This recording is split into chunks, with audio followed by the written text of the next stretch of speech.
Welcome to the show, everybody. How you doing? This is the Beer Snobs. You're at Daemon's Corner. And this week from Beer Quest. That's right. It's Beer Quest with a W. Hardiman. That's right. Brad Hardiman. How you doing? This is awesome. Thanks for having me, dude. This is cool to be here. Not a problem. Have you heard this iteration of the show before? I have. I actually listened to it on Stitcher. All right. So you know the show. You're familiar with this. So I guess we should just get into the first segment. Beer news. Let's see. The first story for this week. Ohio State Representative Dan Ramos proposes raising limit on alcohol content for beer to 21%. Apparently, there's a law in Ohio that limits alcohol content. Well, that is a really stupid law. Right? Yeah, why would you limit the alcohol? I mean, any beer you make is automatically going to be less alcoholic than any liquor. Most of this is an interview, apparently, with the owner of Four Strings Brewery, talking about how, going through the process of making their beer. I guess he's just trying to understand why, because they make 2,000 barrels a year, and they like to make stronger brews. And according to the State Liquor Control Office, their brewery is one of 103 registered craft brewers out in Ohio, which is more than West Virginia, Indiana, and Kentucky combined. So why do they have this limitation? Yeah, 103 is not bad. Yeah. But I mean, honestly, it seems that, according to them, that it's the amount of the breweries that's actually making the difference. The reason why they're actually thinking of trying to increase it from 12% ABV to just to 21. They just want to raise the bar to 21. They just want to have a couple strong brews. That's not bad. I would totally agree with that. Yeah. They're arguing about this? Well, no, the thing is, there was a law in Ohio that states you cannot go higher than 12. Well, that's Ohio. They're too busy just flying around, the state of aviation. Well, according to a Democratic representative, Dan Ramos, when you're attempting to make something around a specific level, it doesn't always come out the way you want it to go. So we want to allow these folks to basically continue their art form, but to do so in a way that helps their business. The bill already has 20 co-sponsors with several Republicans attached. According to Ramos, West Virginia also has a 12% ABV limit, but the other states that border on Ohio don't have any restrictions on beer. His argument, I mean, as a home brewer, his argument itself is really, really strange to listen to.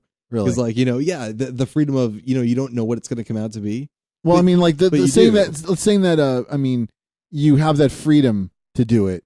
And you should have that freedom. So, I mean, I don't know, as a brewer, you may start with one thing in mind and then maybe end up somewhere else. Like maybe you didn't intend for your beer to get you just to these ridiculous levels. Yeah, you just maybe you didn't start off that way, and then by the end of it, you're like, wow, this could be this could be a really good one. This could be really high ABV. What I think the argument that he's trying to make is, you want them to have the freedom to do whatever the hell they want without having to go, oh shit, there's a law, and I can't go beyond this point. Yeah, they should totally have that freedom regardless, but which is the point. And I guess they consider 21% a reasonable bar. I mean, they should just eliminate the bar altogether. Yeah, I don't even see why this is an issue. This should be a non-issue. It should be a non-issue. Yeah. And what they should be doing, they should just let them do whatever the hell they want. But they're not. No, because this is not America anymore. This isn't freedom anymore. There you go. We live in the police state. The police state that controls how you brew your beer. You can't do this. Yeah, it seems like it. Nah, it's messed up. Let's see. The strongest brew at Four Strings, the featured brewery, is a special double IPA at 9.5%. And Cochran says anything at 12 is already pretty strong, but he'd like to see what brewers could come up with. He says, I think it's just going to be the challenge of balancing the other elements of the beer with that high alcohol. To say that it can't taste good, I think would be wrong. I think that higher alcohol beer can certainly be enjoyable. And I agree with that. Oh, totally. Totally. I love higher alcohol beers, especially when you hit that crescendo of 20. Where it just starts getting insane, and the flavor, it's like a psychedelic trip in your mouth. You're just like, what the fuck is this? This doesn't even taste like beer anymore. It's on some higher plane. Like when we had the what was it, the 120? The Dogfish Head 120. When we had the Dogfish Head 120. Oh dear God, that was an experience, and I would love to do that again. I know it was higher than what was on the bottle because it had been aging about a year. Well, it's okay. So how does the story go? Like you can't make the beer. Can you sell the beer? Well, no, it's just illegal. It's illegal, I guess, to make it at that level. I feel bad for those people. Right? They should cry. Yeah. Yeah. That blows. Yes, it does. Thank God we don't live there. But that was that story was let's see, brought to us by ideastream.org. And let's get to story number 2. Big Beer would really like young guys to get a job. Wait, how does that work? I thought we all wanted young guys to get a job. Here you go. Ever wonder whether guys drink more when they're employed or unemployed? We may have some evidence for the former, courtesy of yesterday's earnings report from the world's largest booze purveyor, Anheuser-Busch InBev, the global beer giant that owns everything from Bud to Boddington's and is still in the process of absorbing Grupo Modelo, had a bit of a bum quarter when revenues increased. Driven by strong sales in places like China, volumes are down in the United States from the year to date. Sales to retailers are down 2.2%, which is something we actually talked about on a former show. Is this the whole industry, or is this this is the whole industry? Okay. But the bulk of the basically craft beer on the way up. Yeah, it is. Major beer on the way down. All the way down to the point where they took a 2.2% sales hit. Yeah, that's right. Yeah, that's pretty overall, sad, too. I mean, because you cannot blame that on craft beer. Craft beer's on the rise. Obviously, not craft beer's fault. But basically, Big Beer is blaming it on kids not having jobs. The big thing AB InBev is worried about, labor participation and unemployment rates among young adult males remain a concern. The unemployment rate for males ages 20 to 24 has ticked back up to 14.8% in recent months, and that for guys ages 25 to 35 is still high at 7.8%. Young guys out of work might have extra time on their hands, but rent comes before beer. Nevertheless, the company is still leaning on a standby Bud Light to deliver growth. That a couple things there sound weird. Yeah. The CEO, what was it, Carlos Alves de Brito, he's quoted as saying, "We think this brand, given its, speaking about Bud Light, given its size and stature, can do even more in terms of connecting and bonding with the new young adult males, and do even more in terms of executing and activating its properties like the NFL, and that's our commitment." Honestly, if you want to know my belief about what's going on, it's this. Beer in the United States has always been marketed not for flavor. It's been marketed, there's the great taste less filling debate of the piss beers of the past, where they would always say things like, we have less calories, that's better. Oh no, this one has better taste. But those beers, regardless, taste like shit. And they would always sell it the same way. Cold as hell. Yeah, cold as you can get it. Cold as you can get cold it. As the Rockies. Because the colder it gets, the less you taste it. Exactly. And then buy as many as possible. Pound them to get drunk. That is how they market it. Who came up with the Easy Flow can? It was Anheuser-Busch InBev, and then I think Miller copied it. Miller Coors copied it right after, where you poked a little hole in the top of the can so you could get more easy access to just knock them back. Yeah. Yeah, why? Because you're not supposed to taste those beers. No, you're supposed to drink a shit down. ton of them because they taste like crap. And corn. Yeah. Most of them taste like corn. It's sad. Corn and apples and feet. Yeah, feet's in there somewhere. It's definitely there. But I think now the thing is that people are getting into craft brews. Craft brew is all about taste. Yeah. All about flavor. It's all about the kind of things we talk about on this show. And people who buy craft beers, they aren't buying them to pound a freaking case. They're buying 4-packs because people are drinking quality ale. Well, they're waking up. Yeah, they're waking up. They're drinking quality ale, and they're buying them for the flavor. They're taking their time and drinking them. So of course, who's going to lose in that war? The big guys. Yeah, the ones that are going for volume. Yeah, they're going for volume and shit. People are taking quality. Yeah. Well, that's my belief. So yeah, whatever they say at Anheuser-Busch InBev, they can kiss my ass. It's just proof that less is more. Less is more. Definitely a great way to end this segment. And that story was from WashingtonPost.com, written by Lydia DePillis. And that is it for beer news. All right, let's change pace and get into the tasting, shall we? Awesome. All right, let's go. Beer number 1. Oh, what is this? That's what we're going to find out later. This is the show where we taste them. Yeah, dark. Man, dark is coffee dark. Black. Look at that. That's a nice brown. Hold up to ale. the light. You cannot see a damn thing. No, it's got. Vin Diesel couldn't see this. Pitch black. You guys suck. A Furion couldn't see this beer in the dark. Har har, sci-fi reference. Geek. Okay. It doesn't take much to stir up a head here. It's nice, beautiful brown head. Yeah, nice thin brown head, quickly fading. And mine's sticking around. Stir it up. It sticks around a little bit. That is true. Yeah, it's sticky a little. Mine's hanging out now. It's got a nice brown flavor to it. It's kind of roasty. Let's see. Or I mean, not Well, flavor. aroma. It smells like coffee. Yeah, it does. A coffee beer. Yeah, definitely go for the taste. Wow, That's a good coffee beer. that is definitely a coffee ale. Oh man. Well, and then if you just wait, Oh, there's chocolate in there too. the definitely chocolate notes. Yeah. The coffee, it's like it hits you blended. The coffee rolls off of the back of your palate, just like grows in the aftertaste, and then it just finishes with this little sweet note. It of does, chocolate. but it almost has this texture to it, this feeling, almost like when it's cold outside and you get like a nice hot chocolate going, and you get that little Yeah, it's got that chocolate. thick mouthfeel. Yeah, it flows with that. I have to say, like, a lot of the beers I've had lately haven't had an interesting mouthfeel. This is like one of the only ones where I think it's worth mentioning. Wow, that's definitely good. I think we should go for the reveal.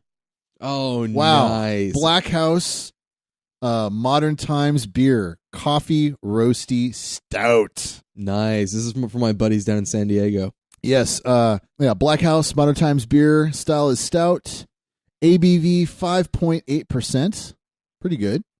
That's not bad. So let's get the description. Black House is an oatmeal coffee stout. Definitely coffee stout. I mean, I guess if you're in Ohio, this is really good. Oh, yeah. 5.8. Wow. I feel bad for those guys. As I was saying, oatmeal coffee stout bursting with coffee aroma and flavor, yeah. Modern Times is one of the only breweries in the world to roast our own coffee, which allows us to be exceptionally picky about which coffees we use and how we roast them. The result is an abundantly flavorful beer that's incredibly complex and aromatic with loads of roast character and a chocolate-covered espresso bean finish. Wow. Okay, That's really let's get to it. The price. Now, I haven't mentioned this yet. Can. We didn't really discuss the can. Pretty basic white can with brown lettering. I mean, it's simple, very, very simple. But it looks so cool, though. I love the iconic. No, you see, I enjoy simple aesthetics like that. Well, then you light color, brown text. It doesn't speak too much. It says who it is. Clearly, you know what it is when you see it. Yeah, it's $2.99 for a 16-ounce can, I believe, at Total Wine, and $9.99 for a 4-pack. That's not bad. That is a really good price for this Not beer. bad. This is really good beer. Not bad, but it's still kind of high. This is It's good. still kind of You high. know, I mean, these are pint cans, though. these are pint. Yeah, 16 ounce. They are full pints. Yeah. So, okay, I guess we'll go for the vote. Like, this is going to be difficult. Thumbs out. Let's see it. Okay. Thumbs out. All right. So, what do you say? Thumbs down, thumbs up, your vote? Oh, totally thumbs up. Yeah, without a thought. And I'm in total agreement. Little hesitation because of the price. I mean, that I'll say this.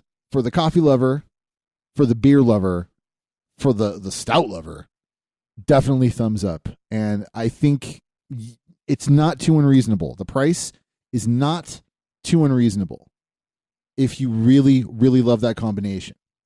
But for your regular beer drinker, it might be a bit high. And if you're not into stouts, yeah, definitely way too much. Like if you're not too much in a coffee beer, you don't like I'm not a coffee person. I really like that. It's definitely a really, really good beer. It's definitely very good. I mean, price again, but the price is like four pints. 4 of them cost $9.99. That's a little steep. That's not too bad though. If I go to a brewery, I'm happy if I get like a $5 pint, and these are like $2.50. That ain't bad. Technically, You know? but that's bar prices. You can't compare bar prices that's true. to buying at a store. So I mean, yeah, take it with a grain of salt, a little caution. I personally, price is steep. All right, and I think we're ready for beer number 2. Which this one is equally as dark. Yeah. I was thinking, like, usually we go for lighter beers first. When I saw that one, I'm like, God, I wonder what Hef has planned for us. Oh, right? Yeah, totally. This one, yeah, almost dark as night as the other one. Lighter head to it. Lighter head, but it still sticks around. This one, yeah, you stir it up a little bit. No coffee on this one. It sticks. I think it sticks around a little bit better than the last one, if anything. I don't know. My mine's kind of fading off. I got mine to stick around for a while. I'm stirring mine up again now. Wow. That familiar old piney scent. Did you get the Christmas beer that we reviewed a week or so ago? Or not reviewed, I'm sorry, that we spoke about in the beer news? Did you get the spruce beer? Oh, dude, your producer's awesome. But yeah, I'm smelling that hoppy hop aroma. Let's just get to that. Let's get to the taste. That's nice. That is mellow. It's got Wow, something you're else right. going on though. You're right. Something else is going on here. I can't tell. I mean, the hops are strong enough to confuse my taste buds on this. Like I smell the hops more than I taste them. I mean, you can taste it. It's clearly there, but there's other things going on. Yeah, and it's definitely not like your West Coast like hoppy stuff. It's not citrusy. It's not piney. No, it starts off like it almost is going to be that harsh, and then Yeah. it just recedes. Yeah. I'm getting a little bit linger on my tongue now, but for the most part, I mean, the aftertaste is just it just kind of lingers gently. It doesn't kick you in the face. No, but it does hang out for a while. It does. It's there. It's kicking it. Wow. This is a IPA. It's very well blended. This is really good. This is an IPA. I'm not sure what it is. I'm just saying if this is an IPA, this is a well blended one. But it's I think it's got enough hop flavor in it to be a style of IPA or some kind of IPA mixture. Yeah, it could totally be like a black IPA or rye. Yeah. Let's get a reveal. Oh wow. It is Clown Shoes, Hoppy Feet, Black India Pale Ale. Oh, that is a black IPA. Black this IPA. is really good. There's something else going on there though. It's not typical. Yeah, Hoppy Feet Clown Shoes, style is Black IPA, ABV 7%. Not bad. Hoppy Feet has been lovingly crafted by combining premium malt with lots of Amarillo and Columbus hops. Grapefruit and pine are balanced on the nose and on the palate by a nutty dark chocolate roasted backbone. I didn't get that grapefruit at all. Me neither. It was so mellow. None of that. Didn't get a clear sense of the chocolate. It was just blended so well. This is a great beer. This is, I mean, like I've often said this when we talk about these beers on the show, when there's one flavor that overpowers and then you don't really get a sense of anything else. And then there's those where like all the flavors kind of like stick out and you can almost taste each one of them like it was like some kind of crazy intelligent beer design. Yeah, like this complex puzzle you're putting together backwards. And I kind of love that. And this is the other kind I really love, which is when it's blended so well, the flavors mix together so well that you almost can't tell what it is, but it still tastes amazing. I mean, obviously you can taste the hops. It's an IPA. You're going to taste the goddamn hops. But the rest of it, it's just this craft work, this beautiful tapestry of beer. Yeah, this is true. I mean, it is together so well that it couldn't be any better.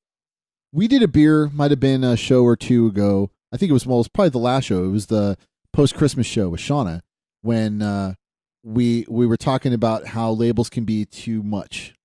Clown Shoes, they have a familiar flavor with all their bottle styles. Mm-hmm. They have that like the main part of the label itself, pretty simplistic, and then they put up just a simple picture. This one is an example of not going too far, because all it is a picture of like a sunset, which is simple 2-tone color, and a guy sitting in a chair with a beer on a deck. Yeah, and actually, even as far as their labels go, that's pretty tame. This one's pretty nice. Yeah, I mean, there is a level where you go too far, and it just becomes like, what the hell is that? It's eye vomit at that point. Again, this is like the same price as the last one, pretty much. I mean, I think the single is a little more. $2.99 for a 12 ounce is a little bit higher when you consider the volume, and then $9.99 for a 4-pack as well. Okay, that's not too bad. I mean, again, it's. I mean, you say not too bad, but I mean, honestly, this is a lot of money. That's a lot of money for a 4-pack, for one bottle and a 4-pack. I mean, I can almost see it for the last one because you're getting a full pint. Well, and I mean, if you're used to like $6-7 6-packs, this is a little pricey. Which I think a lot of people are used to that. So when you start going above that, when you start going into the 4-pack arena, and then you're seeing prices that are higher than the 6ers, obviously, I mean, just want to make that really clear for people. I mean, A lot of the hardcore craft beers will do this, but I mean, again, it's all up to you. You want to try this? It's going to cost you. But I mean, there are a lot of really good brews that do sixers and do better prices than this, and I have to mention that. I mean, it's the only responsible thing to do. These are impressive as far as flavor and complexity, but the price. Anyway, let's get back to the votes. Hardiman, what is your vote? I don't know. I'm kind of iffy. I mean, I'd say yes. I would definitely buy this again. But I wouldn't take it over. So thumbs up, but not all the way up. Yeah, totally. I am right there with you, and I have to say, I mean, it's because of the price. I like the flavor on this one. I think I like the flavor on the other one a little more. Definitely. But if the price is killing me, it's just for what it is for a 12 ounce, that expensive. It's hard to have a full thumbs up for that one. So yeah, definitely. So I guess we can officially say that Beer of Show is the Black House Modern Times Coffee Roasty Stout. Yeah, nice. Very nice. I can probably agree with that. All right. Thanks everyone for listening. And Hardiman, do you have anything you'd like to plug before we stop the show? Yeah, if I can drop a plug in, just follow me on Beer Quest. Beer Q with a W, QWEST and .com. You want to know more about beers in your area, places you can drink at, places that sell, I guess, retail-wise, and places that sell, like, brewery straight direct tasting-wise. Yeah, that or even just straight-up gastropubs, places that's got good food and awesome taps. Beer Quest with a W, beerquest.com. That's it, yeah. Check it out. Yeah, thanks for having me, dude. This has been awesome. Not a problem. Love having you here. Thank everyone again for listening, and you can find us at thebeersnobs.com. Facebook.com/TheBeerSnobs page, Twitter.com/TheBeerSnobs, and subscribe to us on iTunes, Stitcher, and at YouTube.com/TheBeerSnobs. And yet again, want to remind everybody, just in case I hadn't before, normally we'd have a third segment to the show, but we don't have it yet because we're not getting your questions. We've been asking, still not a lot of response. We know you guys are listening. We know you're out there, but you're not getting back to us. Please send us your questions. We will answer them on the show. You have a question for a specific person we've had as a guest, we'll bring them back. We'll get the answers for you. Just make sure when you're on Twitter, on Facebook, type it out with hashtag #AskABeerSnob. We'll find it, and we'll read it on the show and answer it for you. That's it. That's awesome, dude. All right. Well, thanks everyone for listening, and we will see you next time. Later on. Auf Wiedersehen.